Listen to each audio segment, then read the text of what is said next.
Hey everybody, I'm Barry Jones, one of the pastors at Spout Springs Church, and this is my wife Angie. Hi.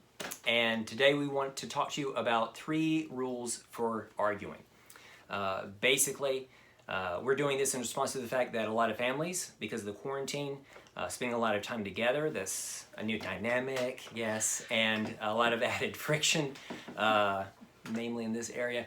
And so we want to just kind of help address some things that will help you get through this time and just build a stronger marriage. So 3 rules for arguments. The first one is this. In every marriage, it seems, because opposites attract, there's one person that wants to have, whatever the issue is, one of them wants to discuss it right now, and that's her. And Always. the other one wants to put it off indefinitely. And if possible, just never talk about it. Just kind of sweep it, and that's me, to just sweep it under the rug. And neither one of those is going to work. Obviously, talking about it quickly can, you have to address it at some point. Otherwise, it's just going to fester. But you have to kind of agree when you're going to talk about it. And one of the things that we've learned is that if she comes to me and she wants to talk about it right now, and I haven't had a really chance to put my thoughts together, put my words together, that could lead to some friction as well. So we wait, but I have to say when we're going to talk about it. So there's an issue and she comes to me, I want to talk about this now. I'll say, okay, I'm not ready to discuss this. So tomorrow morning, 9 a.m., we'll talk about it. And then you have to hold to that commitment. You have to hold to that promise. If you say this is when we'll talk about it, then that's when you actually talk about it. But that keeps, that's kind of a happy medium for that one. There are sometimes people want to put it off forever, but because no one wants to talk about some things, arguments. Sometimes it'd be great to just not ever have to talk about it. No one likes confrontation, at least you shouldn't. But and there's really not a great time to talk about some of these issues. First thing in the morning is sometimes difficult. That kind of makes your day a little wonky. In the evening, everybody's tired. Middle of the day, you're at work or lunch. It just makes it very difficult. Sometimes it's difficult to find a good time to talk. Yeah, so you do have to be creative, but you have to realize that no time is perfect, and so you really need to kind of commit to doing that, okay? Rule number 2. One of the things that we were told about, and we don't do it all the time, is let's say I say something, she takes it the wrong way, and it kind of goes like this. She'll say, here's what it sounded like you meant. Is that what you meant? Or this is what I heard. Is that what you meant? Sometimes one of us will say something to the other person and it will put us in a bad mood for the entire day. And very often it's just a passing comment. And so very often we have to stop and just say, okay, wait a second. This is what it sounded like. Or here's what it sounded like you said to me, but is that what you meant? Because a lot of times, that's not the case. Can you think of a time? They call this reflection, I think, is where you say something and the other person is supposed to say, this is what I heard you say, and you're supposed to say whether or not that was exactly what you meant to say. And ideally, that would be great if we could do that for every conversation, but obviously there's not time for that, and sometimes that just doesn't work out.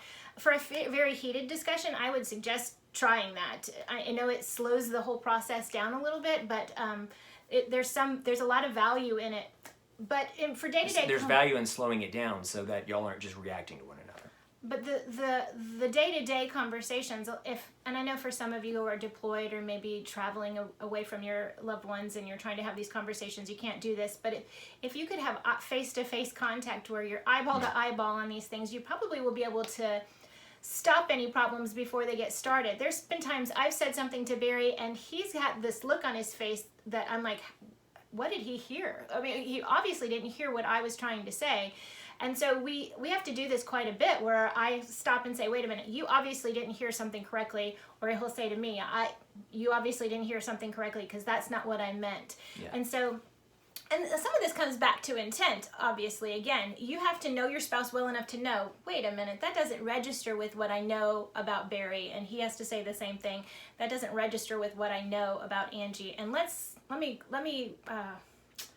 check in on this and just make sure that this is that what I heard is correct, because Right. a lot of times we are just miscommunicating, and sometimes it can get really messy. Right. And one more thing to add to that before we move on is you will need to do this no matter how long you're married.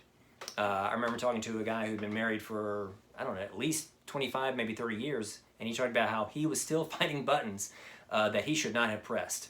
And so even if you're married for 50 years, you're still going to have those times where there's misinterpretation, you have to verify, all that kind of stuff. So don't think that one day you're just going to have this magically perfect communication, okay? Third one is this, and number three, and the rule is this. There are some things, obviously, that come from like if I'm not doing something that I should be, or I'm doing something I shouldn't be in the marriage, then obviously that's something that's coming from the inside. But if it's an outside problem, like this quarantine, one of the things that you have to realize that as a married couple, you have to view it as something that is on the outside coming in. Right. And that the two of you are a team working against it, okay? Right. Very often, circumstances, problems, things that just are outside of your control will hit a family, and then the husband and wife will turn on each other. Yeah. And you do not want to do that. You have to be a unified front. You have to realize that she has input, you have input, and together, as a team, you can fight that thing. And that just comes down to identifying the problem and the source of the problem. Mm-hmm. Sometimes we get so emotional or so tied up in frustration or whatever it is that we forget to look where the source of the problem is. And if we can identify the source of the problem, then we can come at it from a team point of view. Like, he's my partner, we're going to handle this problem as a team. And that works a whole lot better, rather than just having a wedge in between us that was arbitrarily placed there, and that shouldn't be there between us. That was an outside force coming in. Yeah, it's amazing how often just the right mindset will help you think in the right direction and move in the right direction.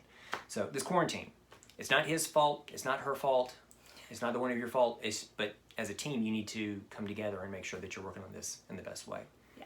Okay. So don't strangle your spouse, even if you're tired of seeing their face in your house. Every day. All the time. All the time. God. So, should we recap? I think that was it. All right, recap is one. There's really 4 rules. Don't kill your spouse. Okay, number one was, what was it? Number 1 was the fact that either you don't do it now, don't put it off indefinitely, choose a time together on when you're going to discuss it. When to confront. When to, have that discussion. And also, make sure that you understand that every now and again you have to ask, here's what I heard, is that what you meant? And then the third rule is make sure that, especially those things that are coming in from the outside, that you are a team in confronting it, that it's not a wedge in your marriage. Okay. And number 4 was don't kill your spouse. Yes. Yeah, I think we got that.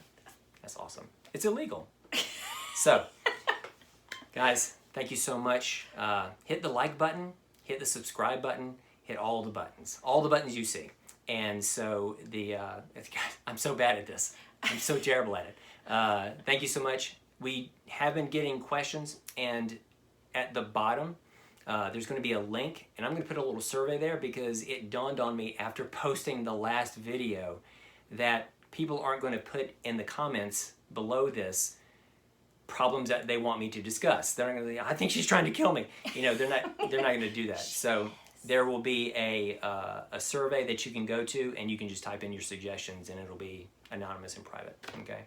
All right. So, like I said, learning curve. Guys, thank you so much. Have a good one, and we'll see you next week. Bye, guys. Bye.